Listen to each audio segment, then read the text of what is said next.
Start admitting people.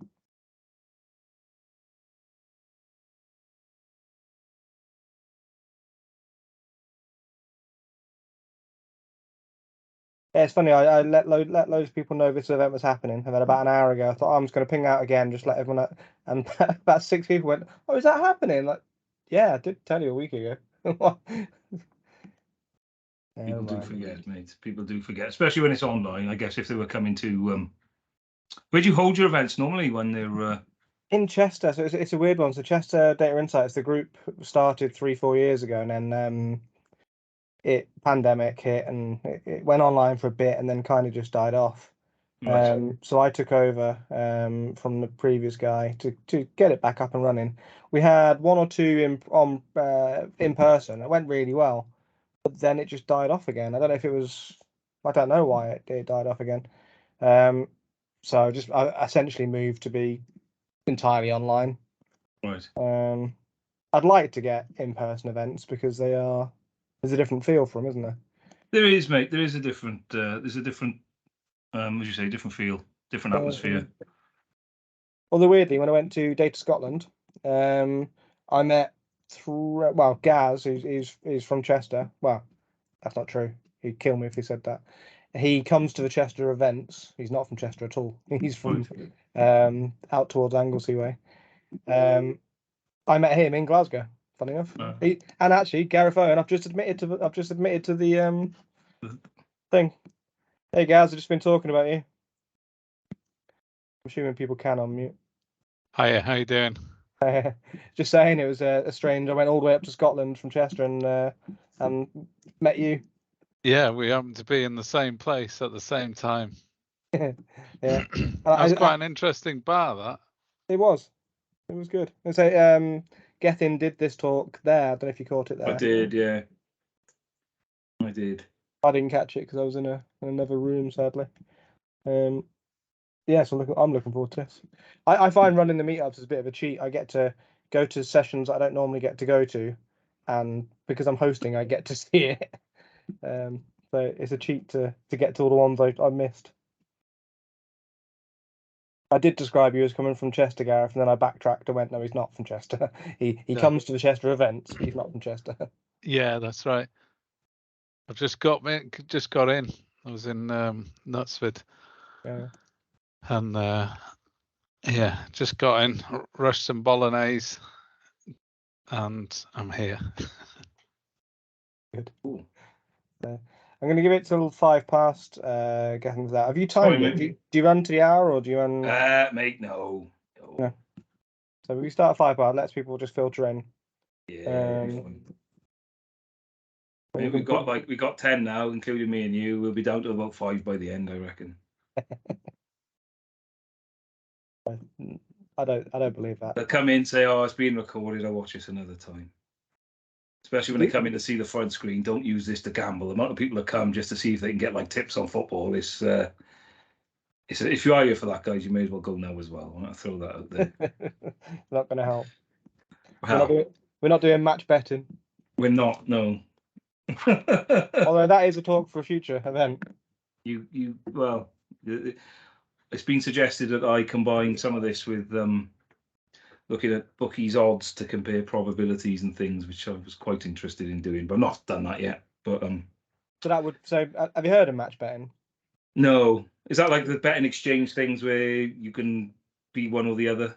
Yeah, so you bet at 2-1 and you lay at 2-1, so therefore you're not going to make or lose anything apart from the commission. But the way you make money is all of the gambling companies are offering you a £10 free bet, etc. Right. So then there's more to it than that, but that's the essentials of it. I'll be honest, but I don't really gamble, and I'm not that much into it. I do quite like the probability distributions and stuff, how they work out and calculate the odds, and how they use like expected goals and things. But I'm not really, I'm not too much of a gambler at all. So I'm like, I've never looked into that. But I have to put it out there because. So you're basically, because I guess the trick with it is to try and find differences in the odds compared to the likely outcome of what you think is going to happen, isn't it? And if there are differentials, if you wanted to make money at it, that is. But yeah, I think that's more. I think that's all sewn up with the power of computing these days. I mean, you'd probably have to go to a track and Yeah, bet I think there is a name for that, but it's not match betting. Match betting match betting is something different. In fact, match betting is the opposite of gambling. It's guaranteeing money, but very little compared to how much you could make gambling, but how much you could lose as well. No, what you're talking about is it's got another name. I can't remember what it is. No, can't remember. It's gone. No, it doesn't matter. It's not for today anyway. No, not for today. No. No, I used to live with a prolific gambler, so you pick a little bit up.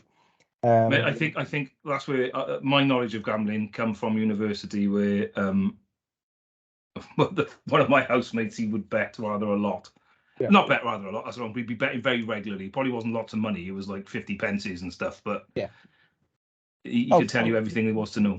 Arbitrage. That's what it's called. Arbitrage. Right. That's where you look for the difference in odds. Anyway, way off topic. We are 6 minutes past the hour, so I think we are. If you're happy to, I'm happy to start, mate. Good to go. Okay, sorry, James. Just before, there's no sponsors for this event, is there? I need to shout out to. Okay, no worries. All right, guys. Thank you very much, and welcome to my talk.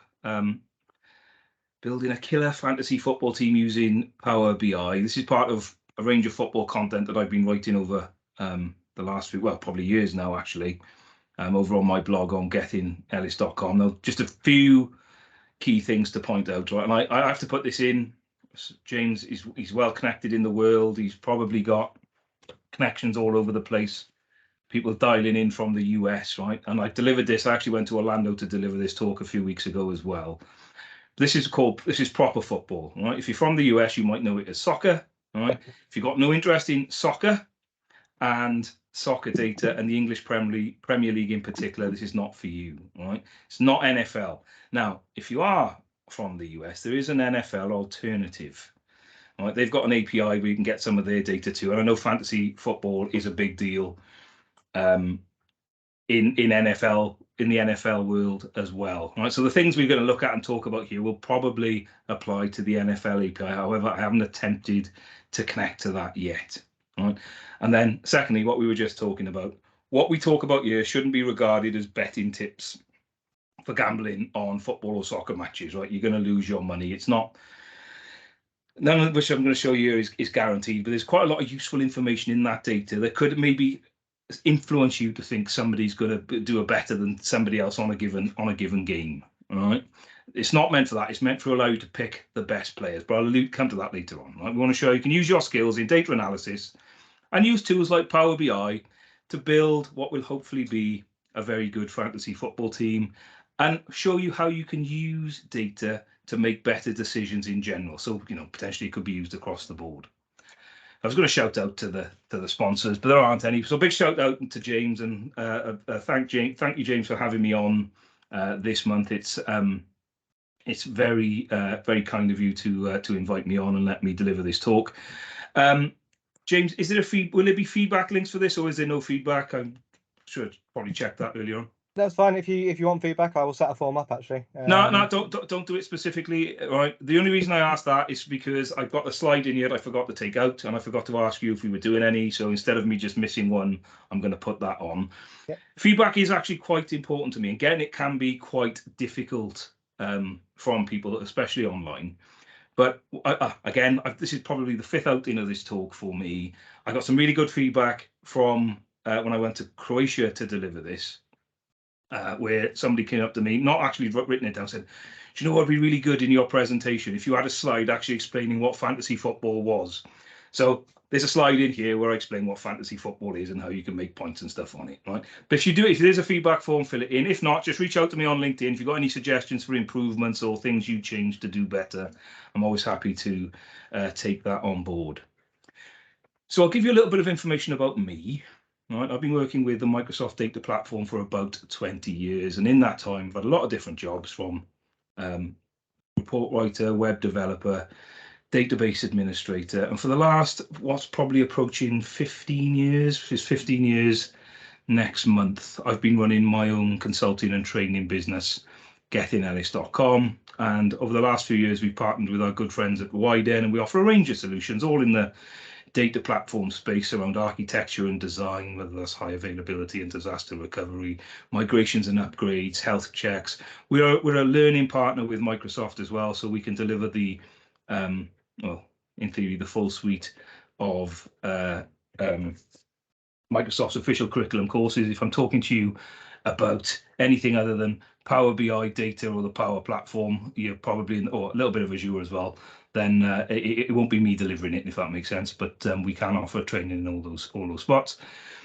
My Twitter handle is on the screen there, as is my LinkedIn profile. It's always nice to connect with people when you're delivering talks like this. If you want to expand your network, I'm not going to pester and reach out to you, but you're not sharing your screen. James, I'm 3 slides in and nobody mentioned. I said, I forgot to take, let me show you the feedback slide I didn't take out. There we go. Okay. All right. I thought that slide was going to Apologies, that's my fault. That's my fault. But if you do want to connect on LinkedIn, if you do want to connect on Twitter, please reach out and do so. And I'll just crack on. I'm going to tell you a story. It involves a character called Barry Wand, Billy Beane, Peter Brand, and this, my friend, is sort of a true story. Now, going back to the feedback I got at SQL Saturday Croatia, I need to tell you what fantasy football is. Now, I'm assuming you've all come along on a Thursday night. James is drinking wine there. I'm on the water for the next 45 minutes or so, but I'll probably have a beer when I'm done here. I'm assuming you know a little bit about FPL and fantasy football, but just in case you don't, and in case you're watching this on YouTube, I'm just going to give you a little bit of information here, right? Fantasy football is a fun game based on real life Premier League football matches. And really, it's a data game, right? So if a player playing for a Premier League club plays for 60 minutes, and they play for 60 minutes, they score a point, right? If they play for 60 minutes or more, they get 2 points, right? If a goal is scored by a defender or a goalkeeper, they get 6 points. A goal scored by a midfielder gets 5. A goal scored by a forward is 4. All right, so that instantly tells you Haaland's goals are worth less than Mo Salah's goals. All right, Mo Salah's goals are worth 5 points as he's classified as a midfielder. If you make an assist, which means you make the final pass before a goal is scored, you get 3 points. If a goalkeeper keeps a clean sheet or a defender keeps a clean sheet, they get 4 points. If a midfielder is involved in a team that keeps a clean sheet, they get 1 point. All right. Now this is just going to show you. You're all from Chester. You're all from this neck of the woods. This will show you how good Haaland actually is, right? So for every clean sheet a team gets, their midfield all get 1 point each. All right. Strikers get nothing. Goalkeepers get, if they save 3 shots, they get a point. If they save a penalty, they get 5 points. If a player misses a penalty, they have 2 points taken off. And then there's bonus points awarded to the highest scoring players in the team. And that's adjudicated by a panel of 3 people that at the FPL, they've probably got the best job ever. They just go to football matches and rate players and they get awarded bonus points and that type of thing. If a team concedes 2 goals, it's 1 point off for the goalkeepers and defenders. They get booked, it's a point off. Red card is -3 and an own goal is 2. All right, it's simple. You pick the best players you can within a set of requirements. You get given a budget, 100 million. You have to pick a squad of 15. The players are valued, and that's usually based on demand and past performance. So basically, you couldn't take your players and pick the 13 or 15 best players in the league and just have them in your side. That wouldn't quite work. You've got to kind of balance it with the really good players who are really worth lots of money and the undervalued players who are scoring lots of points but coming in quite cheaply and are scoring pretty well. Now, as I told you earlier, right, what we're going to look at in this talk, it's loosely based on Power BI. So we're going to look at data sources and how we can load this data in, what transformations we can do. We're going to look at modeling some of the data a little bit. We'll talk a little bit about measures, and we're going to create some visuals and show which players are good, high value players that are scoring well, and really good value players where you're getting a really good return on investment. Right, but this is all about Barry Wand, and Barry's got a problem, right? A few years ago, back in 2007, she got sent an email from a former colleague saying, come and join the Fantasy Premier League and play in my league, and she did, and she's been terrible at it since. All right, she likes football, she loves football, but she doesn't make great decisions when it comes to building this side.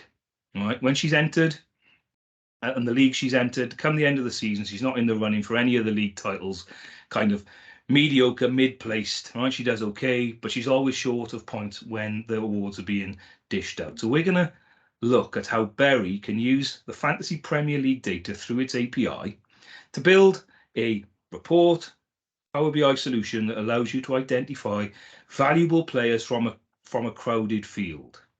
All right. Now, I'll talk to you a little bit about how we can answer Billy Beane's a character I'll introduce in a little bit, but there's a famous question from Billy Beane: do they get on base? All right, and we'll see how we can use Power BI to answer that soccer equivalent or football equivalent. So if you're new to Power BI or just curious what I'm going to talk about, then this is for you. All right, we're going to look at and I've gone through the sort of things we're going to look at. If you've got no interest in football, then you feel free to sign out now. Now, Berry's fed up with having this terrible team, making bad decisions, not being in contention of winning prizes at the end of the season when all the awards are being dished out. She feels a little bit like one of my favourite characters from one of my favourite football films, Mike Bassett from Mike Bassett, England Manager. Right, if you've ever seen that film, Ricky Tomlinson is fantastic in it, as are the rest of the cast, and this has got quite a good cast in it as well. But like Mike, Berry's been picking her team on hunches. Right now, unlike Mike, she doesn't smoke. Right, so she doesn't pick her team on the back of a fag packet. Right, there's never a risk that Mike found out of Benson and Hedges being selected for Berry's squad. All right, but the team she's picking is not scoring enough points. All right, so she's basing her team on, oh, he's a good player, he's got a good reputation, he's very well known, he's likely to score lots of points. Right, her hunches are often wrong. And lots of fantasy Premier League managers are guilty of this. Well, it's not just fantasy league managers either. Lots of other business decisions get made in this way, and they're often incorrect. All right. Let me give you an example. During the last Euro tournament, Luke Shaw was playing very well for England when England got to the final and lost to Italy. But there was comparisons to Luke Shaw with Roberto Carlos, and Roberto Carlos was texting him and they'd called him Shawberto in the England squad.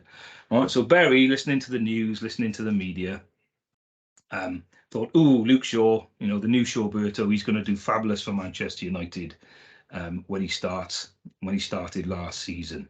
The previous year in the Premier League, Luke Shaw didn't score a lot of points. All right, using the rules and definitions of rules, Man United were rubbish. They were conceding lots of goals. He was getting booked a lot. It was, a lot of things that were costing him points. Right, he didn't get many assists, and he didn't keep a lot of clean sheets in that team either. Right, but he had a very good Euros. Off the back of that, Berry picked him. You've got to have a better season this year. It turns out he had the same season he had the season before. The old Manchester United way. They were in a bit of a rut. They were doing really well, really poorly. They were doing really badly. All right. So that's an example of how picking Luke Shaw over Trent Alexander-Arnold or Matt Doherty, or this season you'd look at, say, Kieran Trippier or any of those types of defenders who get lots of goals and lots of assists. That hunch was wrong. All right, so we want Berry to transition from picking a team based on data. All right, transition from picking a team on hunches to picking a team based on data and evidence, and using that evidence-based decisions to pick a better side. All right, and hopefully she'll make better decisions, score more points, and finish higher up the league. All right, so Berry's going to use the Moneyball method. Now, I don't know if you've ever seen the film Moneyball or read the book by Michael Lewis, but picking her team with hunches and gut feels, it's not working, right? And it's probably letting her down. She's making bad decisions. All right, now the Moneyball story, the Moneyball book story, it's a real life story based on a baseball team called the Oakland A's of the baseball team. And in the film, it's got two pretty big stars in Brad Pitt and Jonah Hill. Brad Pitt's character is Billy Beane, and he's the general manager of the Oakland A's. This is set in the early 2000s, early in the millennium. Right, the A's had a great season. They reached I think it was the playoffs, or something quite high up in the baseball competition that name I've forgotten. And at the end of the season, they had a great side, a whole bunch of wealthy clubs with lots of money, like the Yankees and the Red Sox, and other big baseball teams that came in and picked up their star players. They could afford to pay them more wages. The transfer fees were lucrative to the club. And then Beane is then tasked with having to rebuild a team, but on the same 40 million budget he had the previous season. And he can't compete with the bigger budgets of 140, 150 million of these bigger sides. So Billy Beane's got this problem, which data, Peter Brand, and the Bill James method help solve. How do you compete when you don't have the same resources available? Well, they use a data-backed approach. All right, and these are the methods that Bill James came up with in his book. And Brad Pitt and Jonah Hill, so Billy Beane and Peter Brand, came up with a strategy for the Oakland A's based on the methods in Bill James's book. So they decided to pick their baseball team not on gut feeling or hunches, or he looks like a good player, he's got a strong arm, and there's quotes in the films like this player's got an attractive girlfriend and this player hasn't. Right, all that kind of nonsense goes out the window. They're using data. Now, what Brand suggests, which is Jonah Hill's character in the film, you don't buy players, you need to buy wins, and to buy wins, you need to buy runs. Right? And he'd worked out you need to win 99 games in a regular season, and you need X runs to win that many games. So you need, and he was able to work it down to this bold statistic, you need your batters to get on base 36% of the time. It's not actually rocket science. If your batter gets on base 36% of the time, of the 3 strikes they're getting, it means one of them, they're getting on base. Bases are loaded, everyone gets home. You're going to score points. Right? You'll have enough to win the league. So they use player stats, not gut feel, not hunches. So they were able to pick players that other clubs had discarded because they didn't look right. They had an unusual pitching technique. They had an unusual stance when batting, but they had the right statistics. Right? So because these players weren't in demand, they weren't costing millions and millions in wages and salaries, they were able to build a team that was able to compete at the championship winning level. Now, this side of Beane's, they went on to lose in the final of the playoffs. They fell a little bit short. All right, but the method was picked up by the Red Sox, who went on to offer Beane a job. And that offer would have made him the highest paid general manager in the history of baseball. He turned that down, but the Red Sox embraced the method and 2 years later went on to win the World Series. Now, there's a tenuous link with football here because the Red Sox are owned by a company called Fenway Sports, who also own Liverpool Football Club. And it's actually been in the news reasonably recently with the Liverpool-Man City game. Klopp talking about not being able to compete with the resources with certain clubs, Man City being one of them, because of the resources they've got available. But Liverpool embrace this same data strategy. They use a lot of data, a lot of statistics in what they do. Now, Liverpool, they are a very famous own club, but they don't have the resources that your Man City's possibly. I used to call Chelsea here, but Chelsea have probably fallen back into the sort of norm in terms of wealth now. But your Man Cities, your Newcastles, your PSGs, even Manchester United, right? Liverpool don't compete with Manchester United probably commercially because of the fan base Manchester United have. But they've built a team that's been capable of winning the Champions League, getting to Champions League finals, World Club Cups, and so on and so forth. And they do it by recruiting players that perhaps other people are not interested in. So as an example, right, Diego Jota, he met all the criteria to fit into their side. Right? Now, he came into the Liverpool team, scored 16 goals, and had something like 8 assists. Right? So you think of that from, take that back to the fantasy football, how he would score points there, right? That's actually worth quite a lot. But he came in for 40 million in real life. All right. When Jack Grealish joined Manchester City, that's his first season there, comparing first season with first season. I think he scored 3 goals and 3 assists, but he was 100 million. All right. So which one there's the £100 million player? You would probably say Jota. All right. So it works for Liverpool, and Leicester embraced this quite well as well. So you can use data to build a successful football team. Right, and fantasy football is a data-based game. So if you can build your structure your team based on the data, then you're more likely to do better than somebody who does it using gut feel and hunches. And it's not just football clubs and teams that are using data when it comes to buying players. Right? Players are using it to negotiate new contracts and salary increases. They're using data to prove their worth. Now, Kevin De Bruyne, it's a bit of a grainy picture there, apologies. I have no permission to use that photo. I've just pulled that in off the internet. But Kevin De Bruyne, he's Man City's, he was able to use data to prove to the Man City's management and decision makers that he was Man City's most valuable player. He used data and evidence that he probably bought from Opta, right, to negotiate a 2-year extension to his contract worth around £45,000 a week, which made him City's most well-paid players. But that was a little while back. He did this with no agent. He had a lawyer, his dad, and a couple of data analysts in there with him. And I quote Kevin, he said he couldn't be happier. And neither would I. I'd be happy as well. I wouldn't be able to be any happier too, Kevin, if I'd managed to negotiate a deal like that. Now, you can't use, you can use data to pick a fantasy soccer team, a fantasy football team. You just need some data. The Opta data Kevin De Bruyne probably used in his contract is very expensive. It comes in around 10 grand, I think, for the smallest of data sets. I never actually had a call with them. I just kind of looked at their website, right? However, the Fantasy Premier League, it makes their data available to you so you can consume it in your favorite analytical tool. We'll use Power BI in this case. Now, coming back to the Billy Beane method, right? So if Barry wants a successful side, you're not buying players of teams and you're not really buying players, all right? So you need to throw that out the window. You're really buying goals, assists, clean sheets and bonus points and trying to avoid the people who score negatively. So just as a fun fact and an aside, and I'll be open and upfront with all of you, I am predominantly a Liverpool fan. Currently in FPL, the worst defender is Harry Maguire. He's currently sat on -1 point for the entire season. No doubt he will be in the England squad going to the World Cup.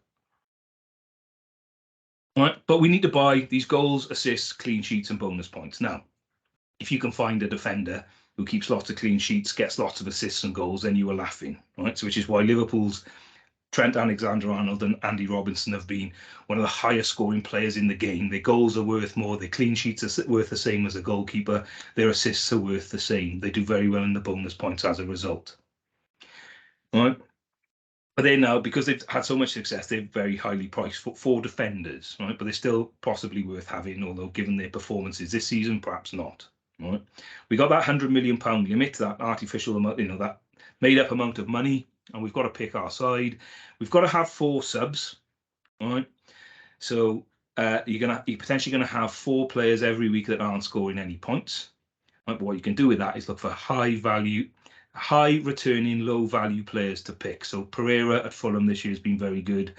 Neco Williams at Nottingham Forest has done okay at £4 million for a defender as well, just to sit and park on your bench. I actually play Pereira quite a lot, sometimes subbing him in for Mo Salah, who's the most expensive player in the league. Anyway, from an FPL perspective, the last 5 years or 5 or 6 years, it's been the league has been won. The overall league, there's 10.5 million players by a player scoring more than 2,500 points.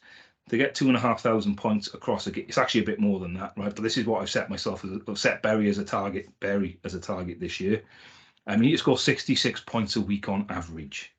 So if you're good at maths, right, you need your 11 players selected in your team to be contributing either a goal or a clean sheet. They can't just turn up and play. They've got to contribute something else. The other thing to remember is your captain scores double points each week. So you pick a captain, whoever your captain is, whatever points they score get doubled and added to yours. Now, using finding the high scoring, high value players is pretty easy. They're the famous players that will be splattered on your kids' walls, your Mo Salahs, your Haalands, this season, your Mason Mounts and those types as well, Harry Kanes, right? It's finding the players to supplement those that will make your 100 million stretch, right? That's where the value is, and we can use Power BI to help us with that, right? Now, Berry, if you ever read any of my other blogs around Berry or been on my other talks, you know she's an old school DBA, would wear many hats, right? So she's got some data analytics skills she's picked up over the years. Now, you can break your analyst skills down, your data analyst skills down into 5 areas. Right? You need to be able to prepare the data, right? Profile, clean it, transform it, get ready to model it, and then visualize it. Right? Getting that data into a proper state takes time. Once it's in that proper state, you can then create your model. Right, so we're going to determine the data that we're going to bring in, how that's going to be related to each other. Are we going to create any relationships between these tables, which we will need for the Power BI magic to work? And then from there, we can enhance our model. We can add different metrics and custom calculations in there to make our data and enrich our data further. Right, then we get to the easy bit, the visualization bit. Right, the prepare model takes its time. It's the hard yards. I actually use when I'm training a course in Power BI. I use a rugby analogy. The preparing and modeling data is like the forwards in the scrum. They're providing the platform. Right, they're winning the ball. They're setting the foundation for the backs to go and do the visual stuff that people can see. All right, but that's where you bring your data to life. And the goal here is to solve business problems. In our case, to pick a good side. Right? We want to tell this impactful story that allows these decisions to be made, allow that insight to be shared. And then some analysis we can do on that as well. Right? We want to understand and interpret the information that's being displayed. Right? And we need to tell that, if you're doing this from a business decision maker perspective, you need to tell that to the right people. The managing bit, right? Nobody does that. Power BI just grows uncultured in a lot of organizations with hundreds and thousands of workspaces and other bits. I'm joking, by the way, but it's probably quite a neglected area, particularly in some of the clients I've come across over the last few years, for various reasons. But they're now trying to get a handle on that. Where you tell the story is actually really important as well, because you need obviously, if you're doing this for a fancy football side, it's fine. You're telling yourself the story. It's like, oh, this looks like a good player to pick, and there's his data, and it all looks good. If you're using it to make other business decisions, then you do need to get the buy-in of your key stakeholders and the people who will ultimately be using that data to make decisions. All right, so you need to tell that story in the right place, and we can use Power BI to do this. All right, now I'm sure you all know Power BI is a collection of software services and apps and connectors that can combine to turn your unrelated sources of data, your Excel spreadsheets, your SQL Server data warehouses, your Azure SQL databases, your Oracle stuff, the stuff you've got in something SharePoint, right? You can take those unrelated data sources and turn it into this coherent, immersive report that delivers this interactive insight. Right, so wherever that data may sit, if it's an Excel spreadsheet, if it's an on-premises database, whatever, Power BI will easily connect to that data source, allow you to visualize and discover what's important, and then share that with anyone and everyone that you want to. Actually embed my report into my website as well. All right, so how can this help Barry build a killer fantasy Premier League team? Well, Barry's works for a large police force in South Wales, and they have progressed towards Power BI. All right, so she can use Power BI desktop to build a model, consume some data from the FPL, all right, model it, build some cool visuals from it, and end up with a solution that can help her pick a team each week. Now, Barry's doing this. She only needs Power BI desktop installed, which is free to go and download. She probably doesn't want to share this with her entire organization. She might, I guess the chief constable might ask, why have we got Barry's FPL data in with the latest crime figures for Cardiff? All right, so she probably wouldn't want to publish it or make it available there. Where can you get the data? I'll demo some of this for you in just a second. As I said, the Opta data is really expensive. You can go away and buy that. The FPL has an API that you can use. You can plug Power BI straight into that API and bring the data down. I'll show you I've done that a little bit as well. And there's one case where I couldn't get, there is a solution to this, I just haven't worked it out yet. In order to pull in individual player data, I needed to change the player ID mid-URL. And I was struggling to get M and Power Query to do this, but I could do it with like 3 or 4 lines of PowerShell code. So you can use PowerShell to do that. I just write it to a CSV, then consume that into Power BI. There is a way I could just miss that step out and go straight to Power BI. I just haven't figured that out yet. and I'll demo this in a minute, right? But from Power BI, we can get data from lots of different places, and I've called out some on this slide here. We'll use Power BI desktop, and I'll show you my report in just a second, but there's lots of options, lots of data sources we can connect to from an FPL perspective. I can use the web option that's highlighted here, right, and we can connect straight to the API and consume our data that way. If I put it down in PowerShell, I'll put it into a CSV file and consume it from the CSV file. I could even store it in SQL Server if I wanted to as well. And there's a whole plethora of online services and online data sources we can connect to. All right, but once we brought that data in, we're probably going to want to clean up that data. And we can do that in Power Query, which will come along in the demo in just a second. From there, we're going to build a model. All right. And at the core, Power BI can make use of a star schema. Right? And at the core of a star schema is a fact table, right, which has got a whole bunch of stuff that we are calculating. Now, I often use a retail example, sort of measuring the beeps. Right? If you go to Asda's and they scan the beeps, they're going to put all those beeps into the fact table, whether that's a sale or whatever that may be. But you only get any real meaning from that when you add dimensions to it, like which store was the sales made, which year was it made in, who was the cashier that took it, who was the customer. All right, now, I mean, it's not going to be a data modeling exercise in any way, shape or form, but Power BI, the Power BI modeling options, right, lend themselves very well to the star schema.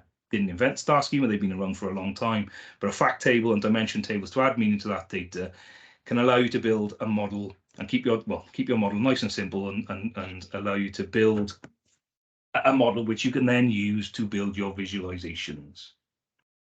All right, so once we've got that model in place, and I don't want to sort of downplay the time it takes, that's probably where the hard yards are, that's where you like to spend a lot of your time.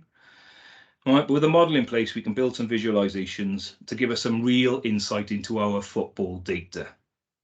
Now, there's a whole range of reports we can create, and I've changed mine a little bit since I captured these screenshots on here. All right, we can have different slices, so we can slice and dice the data by club and position. We can find the highest ranking player in each team because, you know, the rules around fantasy football, there are rules, so you can only have 3 players from each side. You can't just pick the best players from the best teams.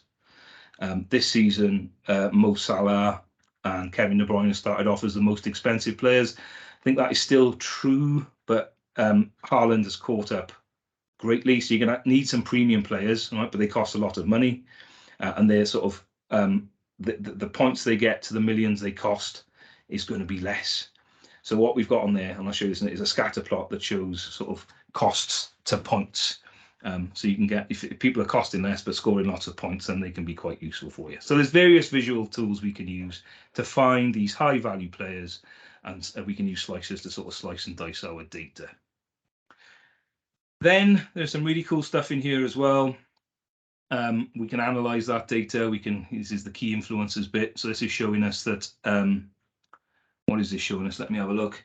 Oh, this is looking at transfers in. So if you've ever done any sort of data science type stuff and statistics in particular, you might have come across the power of the crowd.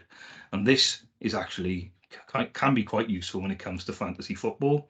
So the story that gets told in the data science classes is all around an ox at an English fete 100 or so years ago, maybe even longer than that. And the entire people at this fete had to guess the weight of the ox. And there was a dispersed number of responses, as you could imagine. But if you took the mean and the median of all of those responses, I think they were in like about 1% of what the actual weight of the ox was.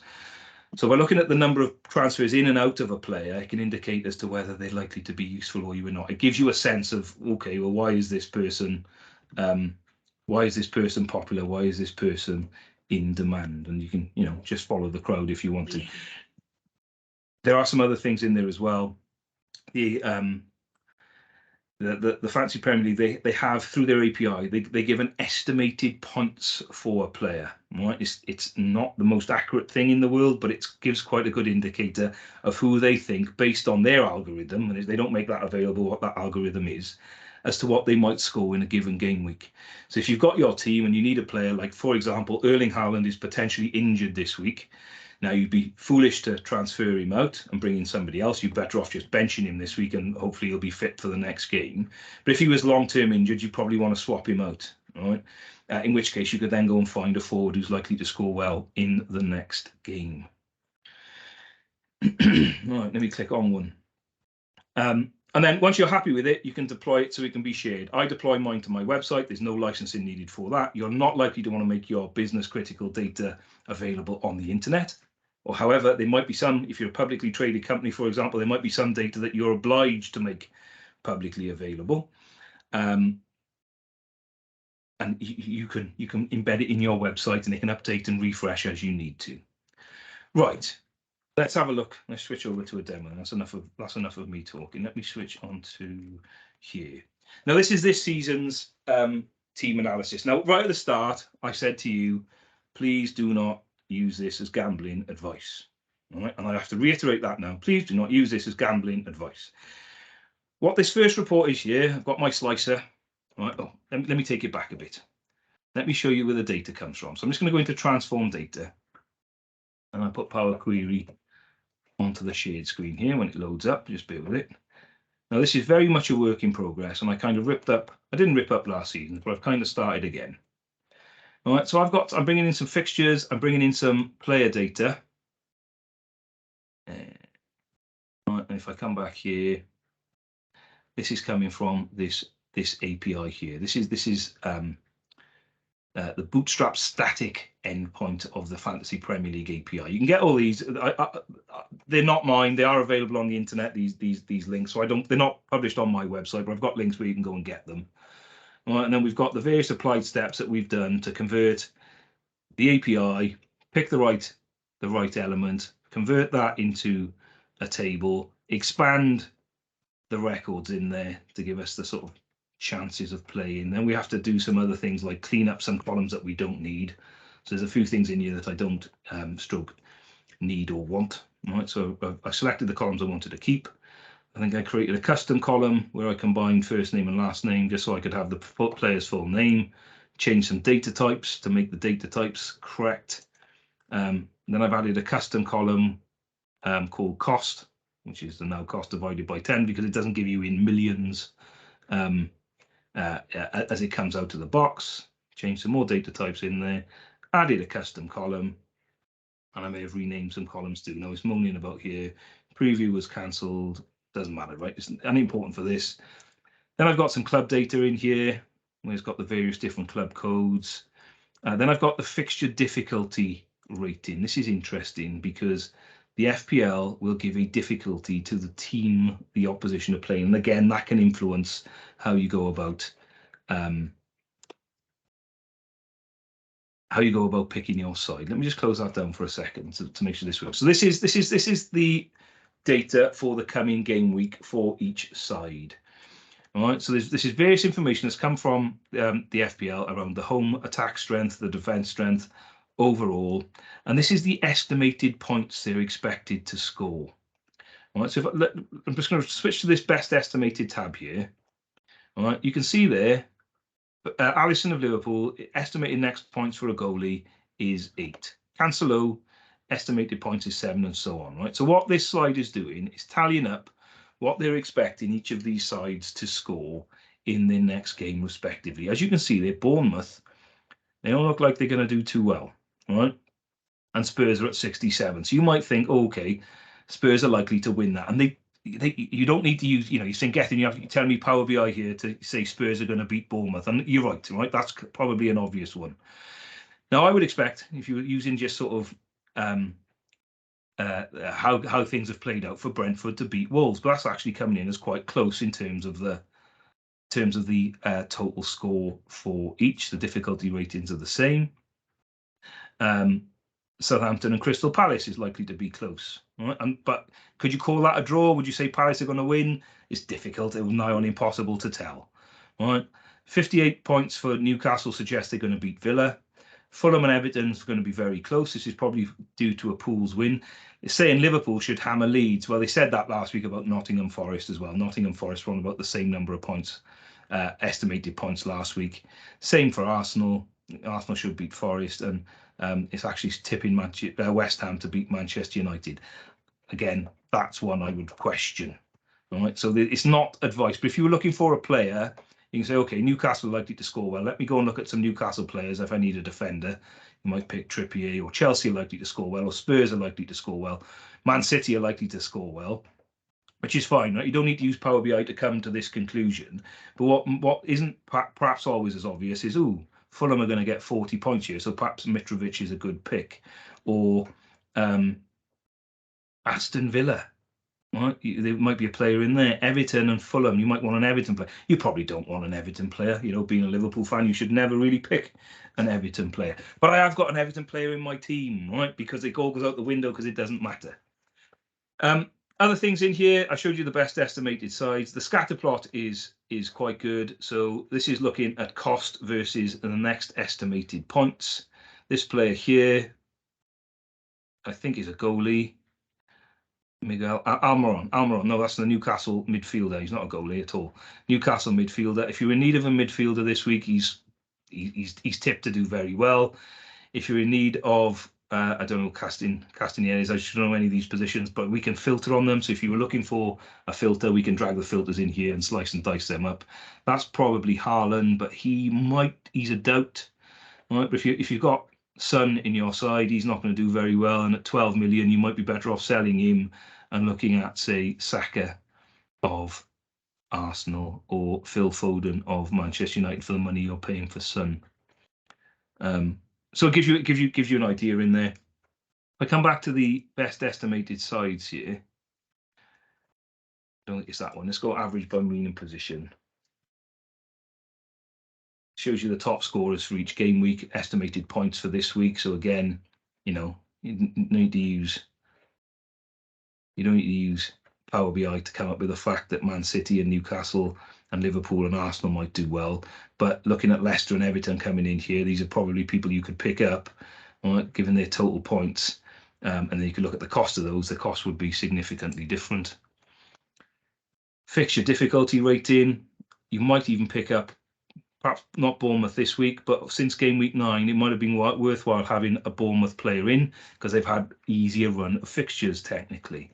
Right, you come down to, say, Brighton, who have had some quite tough games, and Southampton as well. You might want to have ditched some of those players. Now, come back to this best estimated sides one. The other thing to consider here, let me just make this a little bit bigger. There's not long left of this demo, guys. I will wrap things up in just a second. But I've lost the slide I wanted to show you. So that's my team. That's old. Ignore that one for a second. Team scores are here. Game week winners are there. Average by mean and position. I had a graph on this, but this is interesting as well, right? So in terms of goalkeepers, the end of last season, this can influence how you set your side up. So you have to have a goalkeeper, right? And if you get the right goalkeeper, so goalkeepers who've actually played, which means they've scored a point, right? They're averaging 35 points for the season. Forwards, right? They're averaging 25 points, midfielders 20 points, and so on. And then you've got the average points in here. Previously, this forward line, this is skewed because of Haaland and Jesus and Mitrovic and Harry Kane, right, who were scoring very well. But that figure previously was not very high at all. So it wasn't worth spending any money on forwards. This season, you're going to get more points by having forwards than defenders. And that's because Liverpool, in my opinion, there's other reasons to this, the likes of Trippier have done well, but they haven't filled the gap that Trent Alexander and Robertson would have contributed up to this point in seasons gone by. But it's worth having forwards above defenders. Anyway, right, so it lets you choose how to bet you can best set up your side. Now, some of you play this, I know, because some of you are in the same leagues as I am. Try it for yourself. See if you can do better than Berry. All right. It's probably a bit, if you haven't started this yet, it's probably a little bit late in the season, but it's still worth getting involved. It's quite good fun. You can take it it makes the news conferences on a Friday very, very interesting because you're very eager to see who's going to play before the deadline, so you can drop anyone out and transfer anyone out who might be otherwise in your team. If there's things I can do better, feel free to send me some feedback. Does this work? Well, so far it has. Right, we started this last season, and this is where Bury finished. So I'll call out a couple on here that we are particularly proud of. Right, we came second in the Sequel Family League. There's about 30 people in that, which we were quite happy with. The Power BI Fun and Games, which is our league, we did all right in that as well. Right, we came fourth, but we actually won the cup. We actually won the cup in that one. So again, we didn't necessarily, we won this league there. We won one league, we came second in a couple, and we were generally in the top 5. And this is probably our best season, the best season we've ever had. You can see there, Bury won the Power BI Cup, came second in the Sequel Family League, which is quite interesting. And it was quite fun analysing this with Power BI as well. So we've got there's Nicola Illick, this is Nick, this is me, that's Jess Pomfret, and I can't remember, I think that's Jason. I can't remember Jason's last name. But these are the points that were scored across each game week, and it was a COVID-affected season. So you can see here where potentially some of the chips were played, right, with these peaks and troughs, and some people played them at the same time, and some people didn't. And then if we look at the snake chart here, this is me, and this was on here earlier on, but this is me, right, where I came second, and I was trundling along. So I was just looking at this, right? This is like roughly game week 15 here. And I was on probably about 800 points. As we go into game week 14, I'm on about 700 points. So I'm probably on a par with where I was last season, but I finished the season very strongly. It's better to have this sort of consistent line that Jason had. Jess tailed off massively from around about here, which cost her the win because she was running away with it at one stage. Right, give it a try. You might even win the league, right? Can't promise that. Bury had a best season ever. Right, she scored 2,407 points last season. She finished in the top 300,000 globally out of over 9 million players, and she put 300 points on her best score. So it worked for us last season. We're trying to prove that last season was no fluke, and we're doing all right this season. We could be doing better, but we're probably a little bit in front of where we were this time last year. So yeah, follow us on YouTube, sign up to the blog, have a look at the blogs. I write about it quite regularly. I don't think this league code is valid anymore. If you want to join the league, let me know, my league, and I can send you another code. If you've got any feedback for us, please do let me know, whether that's just through LinkedIn or whatever. Happy to receive any feedback. And if you've got any questions, just let me know. And remember, this is not gambling advice.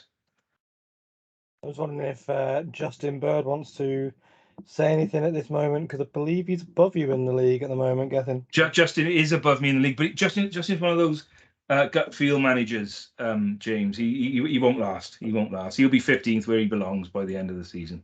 Is he in there? Is he in there? He's typing now.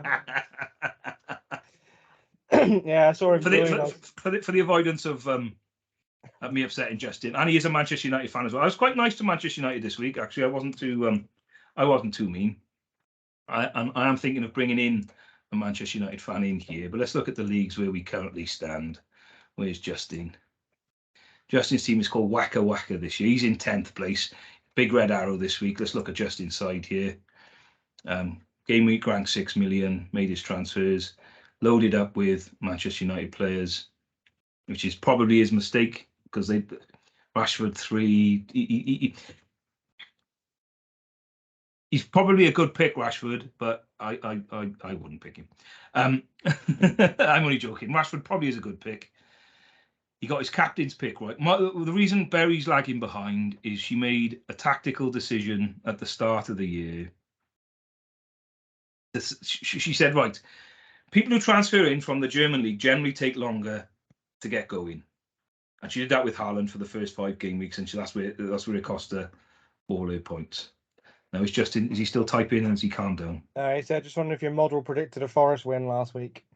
No, it didn't, mate. That's what I said. If you were paying attention, I did say it predicted Liverpool having about 70 points last week and Forest having nil points. So it got it wrong. So it's not, as I say, it's not foolproof. If it was, I wouldn't be sat here talking about this. I'd be at the bookies betting it. But that's why I'm telling you, don't gamble. I did put something earlier. So you said about the getting the individual players' details. Yes. I was Matthias recently put a post up about REST APIs and about JSON document web contents, which I did notice. Right. I noticed you used. You can pass in optional parameters, so you can actually pass in query parameters where you might be able to iterate through a list of player IDs Yeah. and call the IP. That's exactly what I was looking for. And I actually I did, I can't remember if I put a post on LinkedIn, but I did reach out to Nick because he's my I reached out to Nick and he's like, oh, he couldn't get it to work for me, and I couldn't get it to work. But I'm like, well, I've got it working in PowerShell, so that'll suffice for now. But if there is a way, I would like to see it, so that would be cool. Yeah, I think that I did put a link on the chat, but I mean, I can I'll send it over. I think that'll be the answer. It's also the answer to can you refresh the web API in Power BI service, which you can't if it's dynamic. If it's a dynamic URL, you can't refresh it in service, which is a massive pain. So I was following a guide from Laura Graham Brown, and then Matthias put a link up, and then it all comes back. It's always the same person. If I was to say, if you go back through the layers, who do you think put the first post on Power Query of how to fix it? And I for don't me, know, mate. it's always the same person for me. It's Who Chris was Webb. it? Chris Webb. Chris Webb. Ah, okay. Always. If you're looking for Power Query, just start at Chris because generally the answer's there. Yeah. No, Chris is really good. And he put a post up, yeah, for how to make how to make a REST API refresh in the service. He put a good guide, and I do think it will help with the It sounds like it might be, mate. It sounds like it might be the way forward. Interesting point, though. In terms of I've got an apprentice who works with me, and knowing where to do something. Is it Power BI? Is it PowerShell? Is it something else? And it's not always one tool fits all purposes. Yeah. It's which one do you know, and which one's going to give you the answer, and which one is repeatable. And you have to think about that all the time because sometimes people get pressured and like, oh, PowerShell. Well, that's not my world. But if it gives you a really nice, easy answer, then why not? It was like 3 lines of code. It was really like, there we are. Now I've got it in a CSV file, and then I can just refresh it whenever it needs updating. Yeah. So see, my perspective on that is always no, don't be precious. Whatever works for you works for you. That's there's not. I just wanted to try and put it all into Power BI and make it all run from there. That was my thing. But the fact you have to just get it from a CSV file is there's nothing wrong with that at all. Definitely. No, perfect. Definitely. I was going to ask if anyone's got any questions. We've got quite a few people. We've got 1, 2, 3, 4, 5, 6, 7, 8, 9, 10, 11, 12, 13 people. Wow. Plus me and you. So 15 total. Cool. Any questions, Gethin? In Welsh or English or any other language? I think we're all clear. Excellent. Well, thank you all for coming. Thank you. It's been a really good session, Gethin. It's one I've been trying to catch for a while. Thanks, mate. When did you first do it? My first one was I can't remember. Where did I do it first? It might have been Croatia in June. That might have been the first one. Yeah, I mean, it's come up at a few things that I've just missed for reasons. And then it was Data Scotland. I can't remember if I did it online somewhere else. I may have done. But I've forgotten anyway. So yeah, I've done it a few places. Data Scotland's one. Croatia in June. I did it in Orlando. I've done it here. There's one other that is gone out of my brain. It's gone out of my brain. Well, it's a well-travelled session there. Well, it is now. Yeah, it is now. I think it intrigues people. Yeah, definitely. Some people have asked where they can find the recording. I am recording it. It's going to stay on my my PC. I don't have a YouTube channel yet, so I feel like I need to have one just so I can share these. Unless anyone's got any alternate suggestions of how you can share a Teams video meeting, I think YouTube's pretty much the answer. See, yeah. I was saying we got Johnny Winter on as well. If anyone knows Grayscale Analytics, the power of Power BI, Grayscale Analytics. Johnny is on. He says do it, make a YouTube channel. Yeah. I don't think I can reach Johnny's high level. Johnny has a very good channel. He does. I recommend that to anyone. If you're interested in Power BI, I mean, anything, look at Gethin's post, his blog. It's gethinellis.com, isn't it? That's it, mate. That's it. Yeah, gethinellis.com. And there's lots of stuff on there. I do find myself browsing across more often than you'd expect. Like, well, we'll see what Gethin's view of it is. And I did see, I forget his name, the data god guy, Kratos BI. Chris Wagner? Yeah, Chris Wagner. You see, he did a Blues Brothers thing the other day. I didn't see it. No, I didn't. Yeah, he did a session. It was him and a guest were dressed as Blues Brothers, which I had to laugh because Gethin was at Sequel Bits as the Blues Brothers. As a Blues brother, I was indeed. Yes, Yeah. I was indeed. Chris Wagner. There you go. Johnny just put it up. Chris and Paul Turley. It seems like Blues Brothers is a theme, but Sequel Bits coming up in March next year. March, yeah, in Newport. In Newport, yeah. Slightly to the left of nowhere as well. So, well, it's Dungeons and Dragons theme. So if anyone, yes, I forgot about Dungeons and Dragons. Yeah, it is. It is. I'm expecting a lot of demigorgons and dragons and I don't know. That's the only two things I can think of. So it'll be interesting. Yeah, I've never played the game Dungeons and Dragons, which is where I think the theme is on. I'm sure there are characters in there. I don't know if there's ever been like a TV series or anything like that made of it either. But there was a cartoon in the 80s. I remember watching. I know it's a board game. I knew it was a board game, but perhaps there is a TV series as well. So yeah. Yeah, I think you'd recognise you're about my age. I'm sure you'd recognise the cartoon. I'm just going to post it now. Well, I'm not because the Google foo is killing me. But no, it's cool. So I'm just what's it? Yeah, Justin used to watch the cartoon. Yeah. Anyway, we're chatting weird stuff now. Probably wine for me, just the water for you. Just the water for me, mate. Just the water for me. It is ready for Halloween now. If you can see, you've got the. Oh, it's the same. Johnny's gone. Johnny signed off. He'd have loved that grey skull wine glass. The skull. Yeah. So, thank you for coming. Thank you, mate. Thank you for having me. Anytime. Thank you for everyone who took the time, even Justin. And thanks, mate. No worries. I hope to see everyone again in the next one. I should know this already. I've just realised I'm really ill prepared. But the next one is it Brian or is it? So this comes from Chester Data Insights. If people aren't already on Chester Data Insights, that's the group that is hosting this session with Gethin. The next event is how to implement a successful user engagement during Power BI rollout.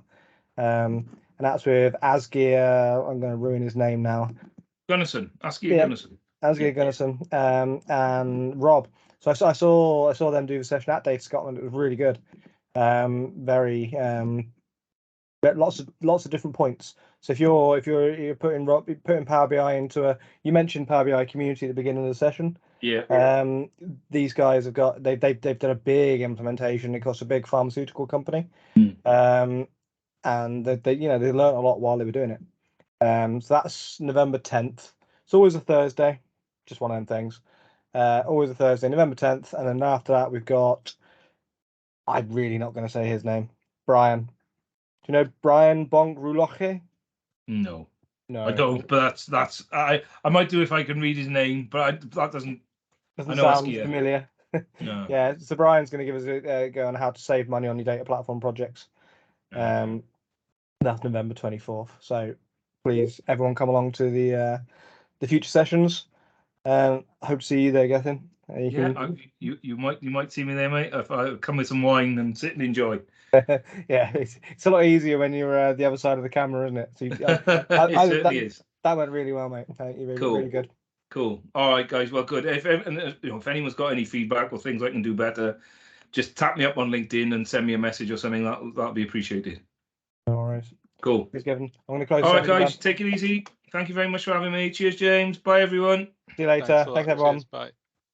All right, cheers, guys. Bye bye.